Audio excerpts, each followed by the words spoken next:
I've needed an outlet for stories before I forget them. And all of my people in real world can't always accommodate the timing. And that's assuming interest. It's probably 1 a.m. And I wish I could sleep in a lot of ways, but I cannot say no when I can make art.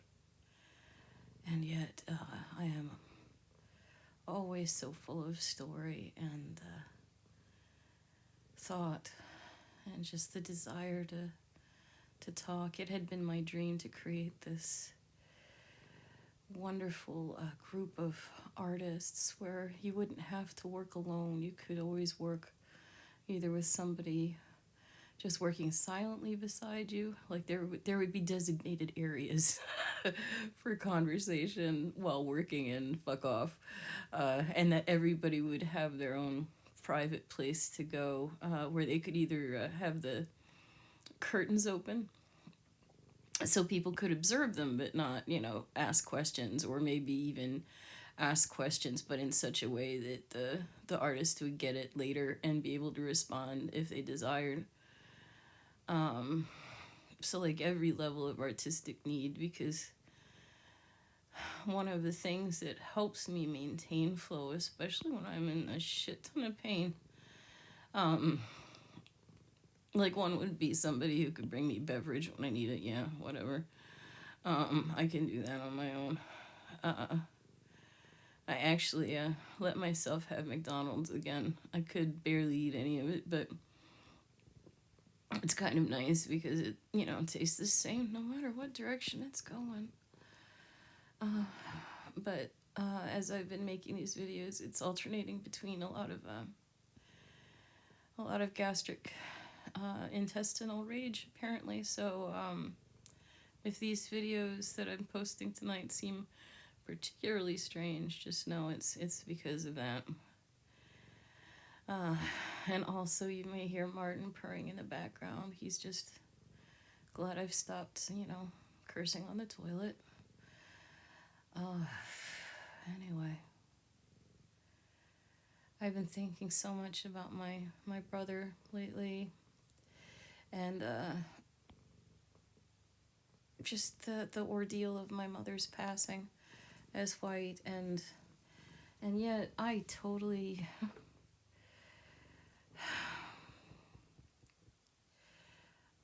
people think I am insane, I think, because I tell so early in the conversation, inappropriately sometimes, probably most of the time, I claim my heritage, even though I never got to meet my mother's father. So I have a book about my family, and I say it's about my family, but there are a lot of fictionalized elements. But what little was openly talked about was my mother having a different father and that he was black.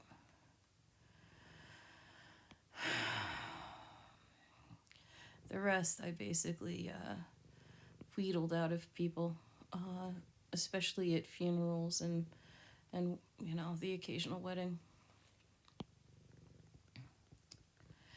But very early on, my brother and I used to joke about how my mother genetically engineered us just through choice of husband, because there was no DNA that that he was going to contribute that was not, unable to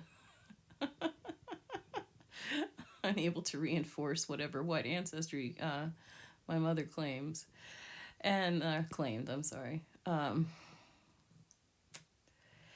it was a joke. And by the time 3 Mile Island rolls around, I have kind of felt very othered already, because our family didn't treat us very well as a group. My mother especially was treated abysmally by her mother. God, God, it was awful to watch. And then 3 Mile Island hits and we're irradiated. I was one of 2 kids that didn't get evacuated out of my 3rd grade class. 4th grade class, sorry. I think it was 4th grade. God, see, this is I'm having problems with my memory. I thought I would have known cold before, and now I just, I can't remember. I know that we didn't have our regular teacher because they had evacuated. And it's about the same time I'm diagnosed with hyperactivity, mainly because the staff that was left was kind of bored, I think. It's possible that they had that on the radar for a while and just, slots cleared up unexpectedly. But honestly, at that age, you could have diagnosed me with hyperactivity from space. Anyway, neither here nor there. Actually, no, that is very much here and there. So we've already got the fact that I know I'm a counterfeit white person. The fact that, our family is just generations of abusers abusing and then turning around and abusing more. That makes you feel kind of very other. And even when nobody knew what it was and the only treatment was that I couldn't have anything with artificial colors and flavors or BHA and, all this other mess for, years and years. I lost chocolate, people. I lost chocolate. So I wasn't real there either. And then you've got this absolute lunatic art person who has no natural talent at it, but is willing to put 50 years of steady practice in until I am 85% sure I'm mostly asleep right now talking to you. It's taken me, God, a couple of years of these kind of arts and meditation when I'm in a liminal state, but still able to have coherent conversation, even if figuring out language takes me a while. And I am pretty sure this is thanks to the problems in my brain that several MRIs have shown, but nobody believes are there. And I have to get neuropsych testing before they'll follow up on tumors. And I can't blame them, because look at what I'm doing right now. I'm talking to you and I'm making art and I'm freaking the cat out. Like 3 things at once. Aren't we so awesome? But the fact that I'm doing this is in part because I have been on the outside of society for so long as a disabled person, as a traumatized person, as a what I now know is my own version of neurodivergency. I used to just call it being a poet. But I've never felt real. And I get a lot of complications when I think about my art because of how I look. And I'm talking about passing. So much of it talks about race and just this undercurrent that I know is there all the time for me. And most of it in the form of this deep and abiding gratitude, because when I do the their buts, I got a college education. I got to work at the Folger Shakespeare Library and the Library of Congress and do all the classwork towards a PhD in history and a lot of the research towards that dissertation before I got too sick to continue. This is a huge gift. And then when I could finally, run my own business and try to sell my art, I did so. I have had so many opportunities. Even now, when this device is failing me, I have the hope I'll be able to buy a new one. There's been remarkable, just beautiful kismet moments in this life that I am so grateful for. I think about, especially as I've been getting sicker and these moments harder to come by. Even this is something I shouldn't have allowed myself to do. I should have forced myself to try to sleep, but I need the peace of it. This is as a small kid where I would go to find some kind of consolation. And it's interesting that even now, this is still where consolation lies. It's a wonderful thing, you know. In this space where I exist and I am part of no family and no relationship and no, I wanted to be a priestess in the Temple of the Feminine Divine. I love them, but the people in the temple especially are just amazing, and yet I'm kind of perversely glad that in this moment I'm still just a mess of all the things that I've read and this conglomeration of teaching and thought that came to me from every discipline. Because even here, I'm in between now. I have gone deep enough into my own silence. And I do experience it as this beautiful stillness, the quiet. I'm able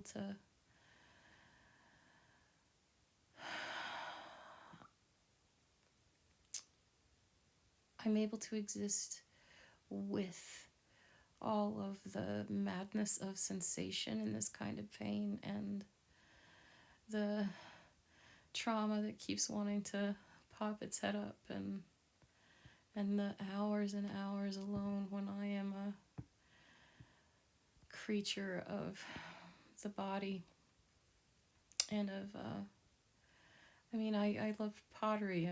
This is what I went to rehab my hands. I'm the ability to just sit at a wheel and make art. Even when it was shitty, and it was shitty for so long. Anyway, I'm sorry, but even there, it's not even that I was an artist. I was relentless because of the joy it gave me. When my mother burned every poem I made, and then in high school when my teacher told me no one would ever be interested in the thoughts in my head, and when my ex-husband asked me to change my name, and then when the lover that I admired so much because his art had meant so much to so many told me that mine was just perpetuating the worst of the world. And by the way I did hands was terrible. Like, I gave up on anybody else following me on this journey. But I could never give up the journey. I can't call myself an artist or even a poet without a certain amount of laughter, because I could never make any money at this. I wanted to make money at this, don't get me wrong. But even now, I'm, like I said, I'm working between screaming at the fates for the potential of me dying on the toilet. Like, I was always trying to avoid dying on the toilet, really. It's very, it's, not real sexy.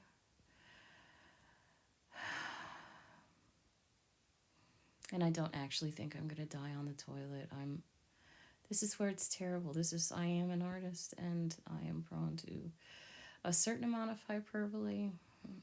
This is gastroparesis. I know what it is. Just sucks.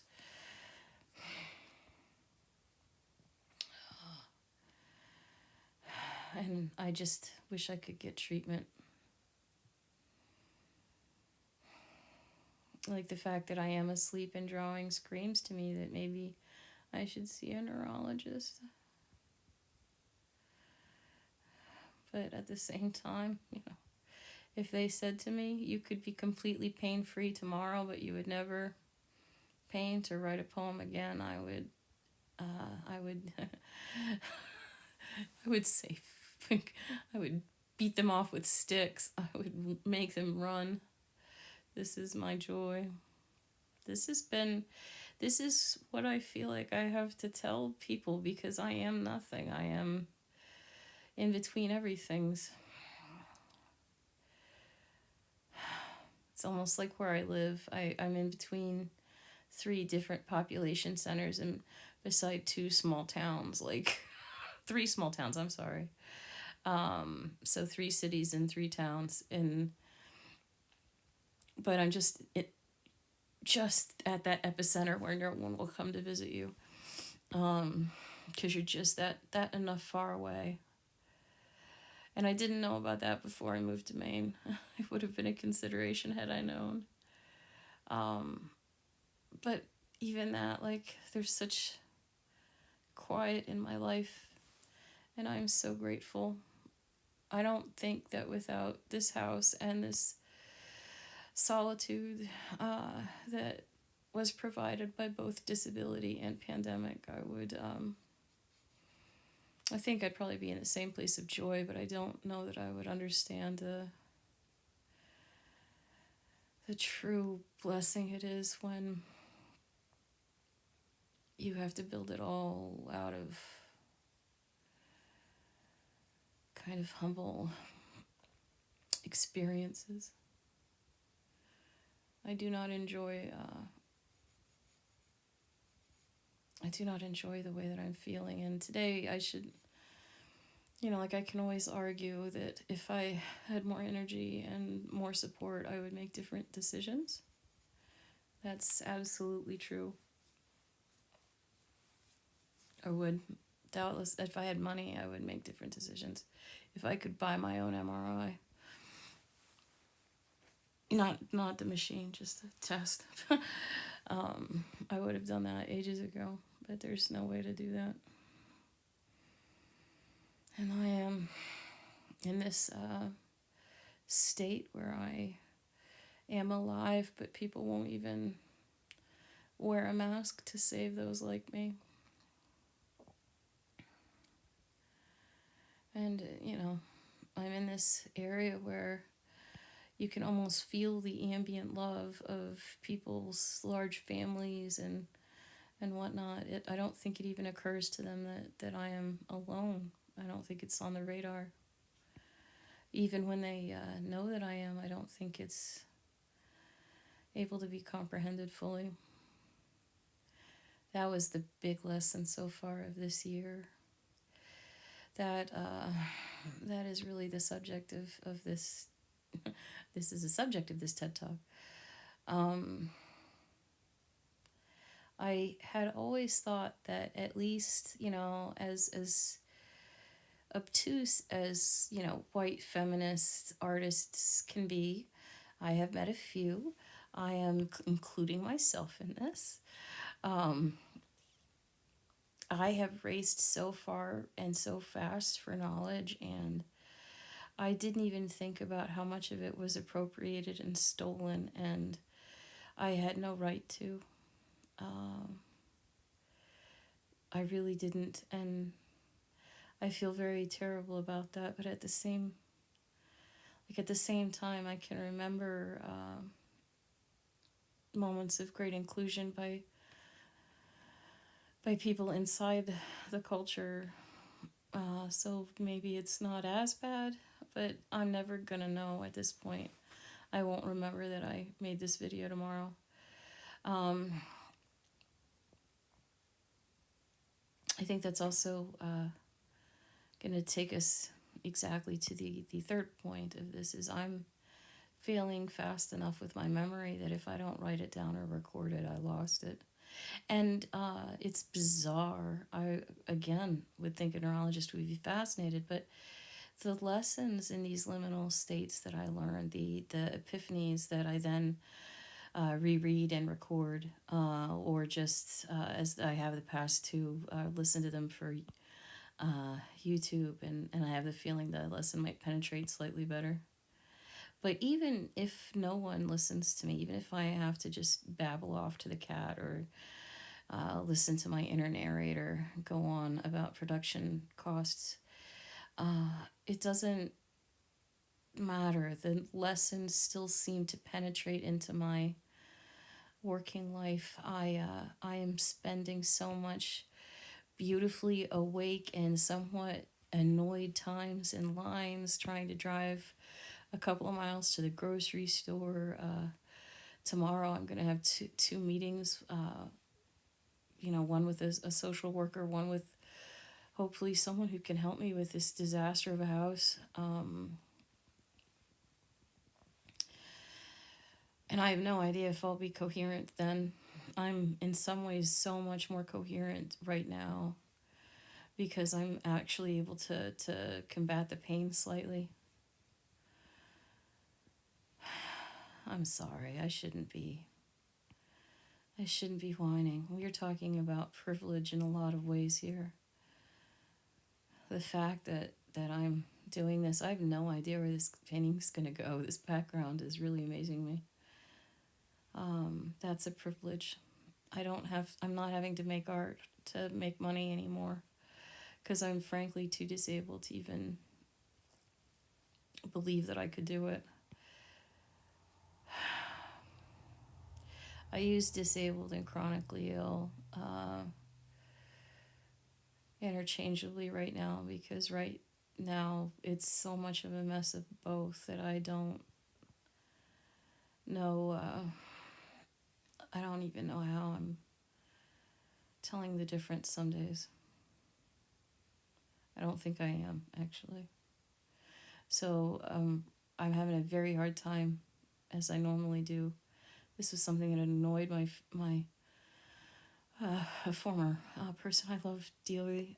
Annoyed her no end because I get to the point in a story or an essay or a thought, and I just lose it. It's gone. It's I tried. Something distracted me, squirrel, and I'm gone.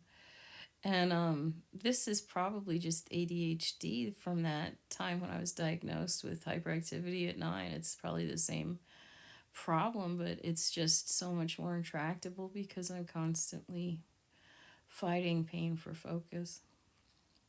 And I rarely let it win because I have this art. I have this lovely madness of liminal and waking and probably pure straight on sleeping art. And what does that make me? If we lived in another time, somebody would probably try and say I was a mystic and burn me at the stake. Or a witch. The universe has been very hostile to women who have the audacity to stand in their most sacred loving and fling it out into the world and admit to it. And yet even here I am not functioning as a creature of faith. I'm not worshiping another entity. I'm just living in the loving that is created by art and an artist who has so longed to matter and who knows that is just not necessarily something that can happen. Because I'm far enough gone, even if I went viral today, I wouldn't be able to do anything about it.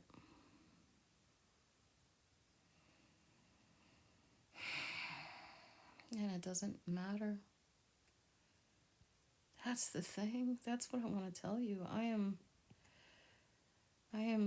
neither this nor that. I am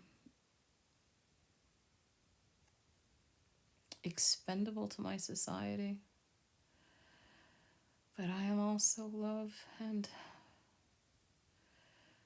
joy and deep, deep peace. And it's something that can't be taken away because it was given, yes, by materials that, my ancestors stole. I can't deny that. And it was given by a life that gave me the ability to pursue such things. But what really mattered in the end is what happens when we're alone in the moments of naked suffering, those moments when no one can see. And the only reason I can let you in is because of this technology. And I am grateful that in this moment I am filled with loving, and that being this strange thing that so few saw as a real person has been an honor and a blessing.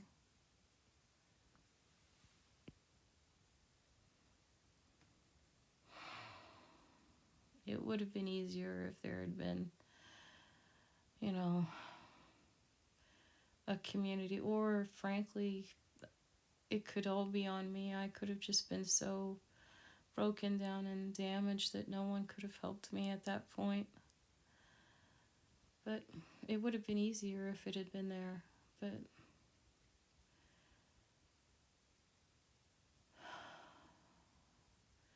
I'm just grateful I got here. And I have no idea what to say about the kind of art that I make or the poetry. And frankly, given the fact that I am an abscess on an algorithm's ass, I doubt this will ever make it into the hands of anyone. But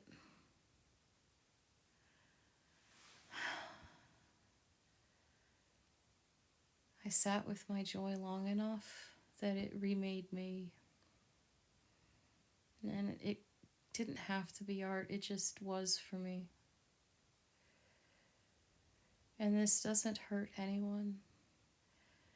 And it doesn't cause anyone pain. And I can explore things.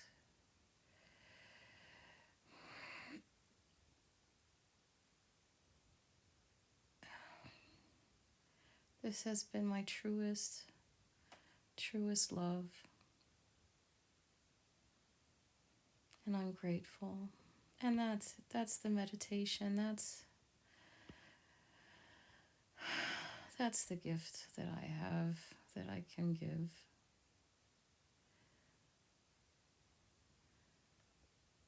Just the gratitude to be able to make it to a moment where everything resides on the way some lines blend into another. And all the imperfection of the world and the body and thought and gesture just fade away. And even though I'm alone, I can pretend that someday someone will see this and think, oh, yeah, that would soothe me too. And it would remind me that I'm not alone. And it would remind me that there is beauty even in the most humble of beginnings. I often say art goes through an ugly stage, and frankly, that was, the puberty for human. you have to get to a point where you can see past the sketch and into the detail. And the difference between art and trash is in details. You know, I speak from experience, having created so much of both. But sometimes I learned most from the trash. And I learned why I thought it was such. I used to have a pottery that I called Franken pots, where I would take two pots that were going extremely badly, slice them apart, put them back together, and make a sculptural piece. They were almost always raku. They were completely the useless art that I love, and they were incredibly popular. And I always thought they were kind of, homely. I don't even have a picture of most of them. But they were incredibly popular. And I slowly realized that what I'm thinking when I make something, my judgment of its worth or its merit is often completely inaccurate. It is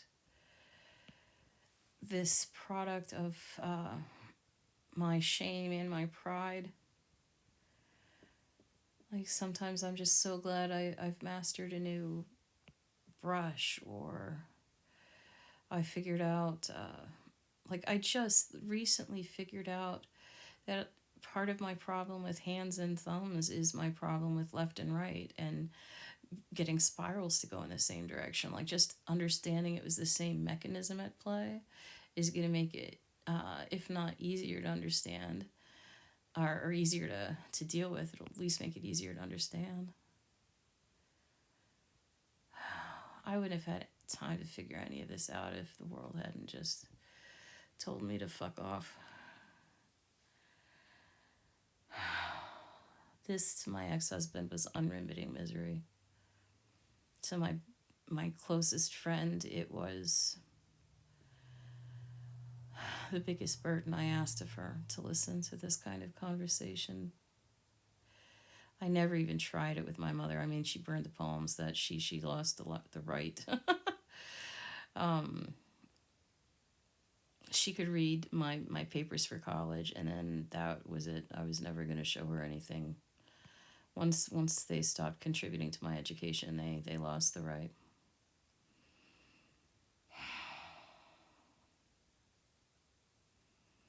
I cannot imagine how amazing it would have been to have had parents that were like, oh my God, you wrote a novel when I was 13, rather than burning it all at 16. And even that novel, by the way, is on our theme of otherness, because the whole novel was about it was based on something I'd read that is turned out to be absolutely wrong. What I'd read was that the Indians, the Native Americans, now I'm sorry, when I tell stories, sometimes I go back to the terminology that we were using at the time, and I apologize for that because I do know better. And but I'm, not at my peak right now. I'm also, got the health issues. I hate that I'm hiding behind it. I'm not trying to hide behind it, but the fact that it hurts so badly to think and I'm doing this is going to affect the end product. That's why I haven't shared them in a while. But what I have discovered is that I'm not my family. I'm not, I don't hurt people. Even in my worst pain, I'm not. I was viperously angry 2 months ago and I still didn't hurt them,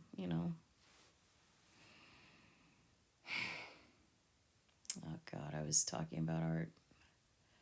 See, this is the problem. Squirrel.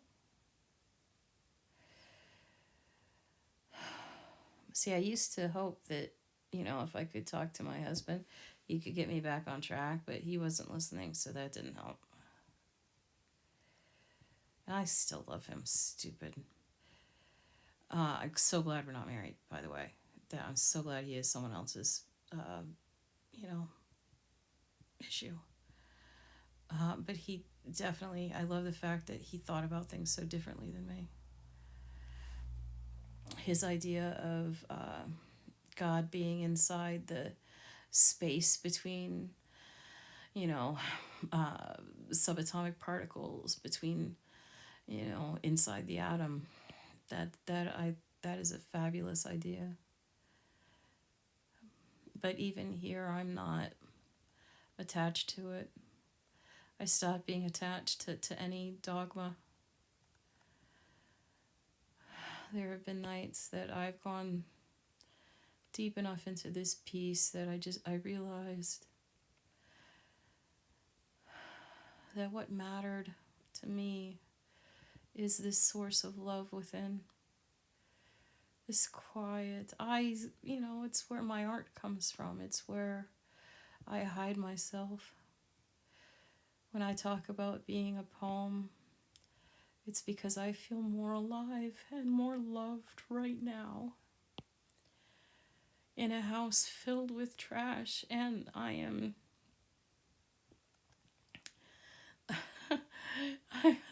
losing control of my bowels. I am happier here in this moment than I have ever been with a person.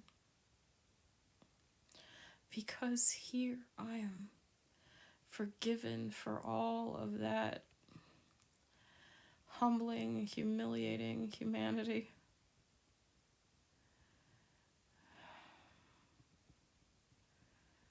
And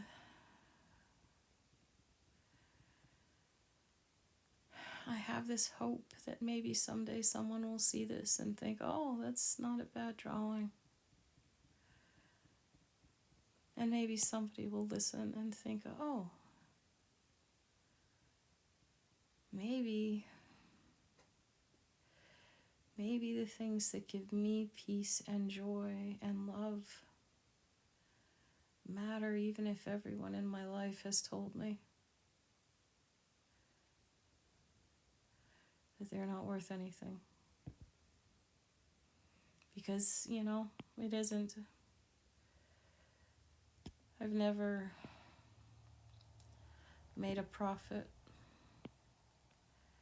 And like I said now, I think it's a lost cause, but such joy has been here.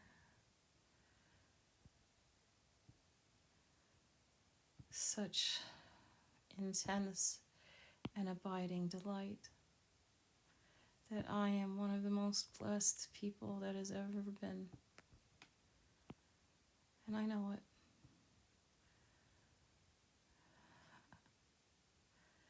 Just as I know that I think differently and I may never belong anywhere. And in moments like this, there will still be a little bit of sadness around the eyes.